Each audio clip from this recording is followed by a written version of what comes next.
बुलढाणा जिल्ह्यातल्या Jalgaon Jamod police station हद्दीतल्या हत्याकांड प्रकरणातील जी मुलगी आहे ती जिवंत परतल्याने आता या प्रकरणाला नवीन वळण मिळालेलं आहे आणि या प्रकरणातील जे 2 आरोपी होते त्या आरोपींना आता सध्या न्यायालयाने मुक्त केलेले आहे।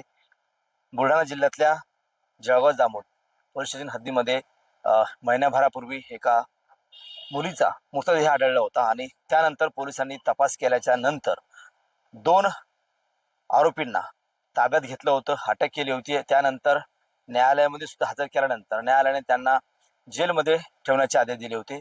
महिनाभरापासून ते दोनही जे आरोपी आहेत ते जेलमध्ये होते। मात्र अचानक 2 दिवसापूर्वी त्या आरोपींची मुलगी जी आहे ती पोलिसांमध्ये हजर झाल्यानंतर या प्रकरणाला नवीन वळण मिळालं। म्हणजे मृत असलेली जी मुलगी जी आहे हत्याकांडातली ती जिवंत असल्याचं समोर आलंय आणि त्या मुलीच्या बयानावरून एकंदरीत पाहिलं तर मुलीच्या बयानावरून आता हे 2 जे आरोपी आहेत, मुलीचे भाऊ आणि वडील, या दोघांना सध्या न्यायालयाने मुक्त केलेलं आहे। मात्र या संपूर्ण प्रकरणामध्ये बुलढाणा पोलिसांवरती नामुष्की उडवलेली आहे।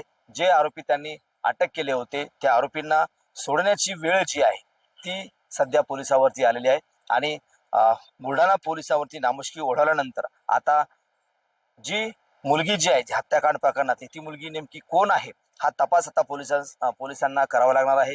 मोठं आव्हान आहे आणि जी मुलगी जिवंत आहे, जी मुलगी जिवंत असताना सुद्धा तिच्या वडिलांना आणि भावांना पोलिसांनी अटक केली होती, त्यांना आज न्यायालयाने मुक्त केले। मात्र जी डेड बॉडी सापडली होती त्या डेड बॉडीला आता ही नेमकी डेड बॉडी कोणाची आहे ते सुद्धा आता पोलिसांना तपास करावा लागणार आहे। एकंदरीत संपूर्ण या प्रकरणामध्ये आता जे दोषी सुद्धा अधिकारी कर्मचारी आहेत ते पोलिसांवर सध्या कारवाई झालेली आहे। आणखी काही लोकांवरती कारवाई होण्याची शक्यता पोलिसांनी वर्तवली आहे। मात्र संपूर्ण प्रकरणामध्ये आता वरिष्ठ पोलीस जे आहेत, पोलीस अधिकारी आहेत, ते बोलायला तयार नाहीत। त्यामुळे आता या प्रकरणाचं पुढे काय होतं हे सुद्धा पाहणं गरजेचं असणार आहे। कॅमेरामन निलेश देशमुखसह गणेश सोळंकी, TV9 मराठी, बुलढाणा।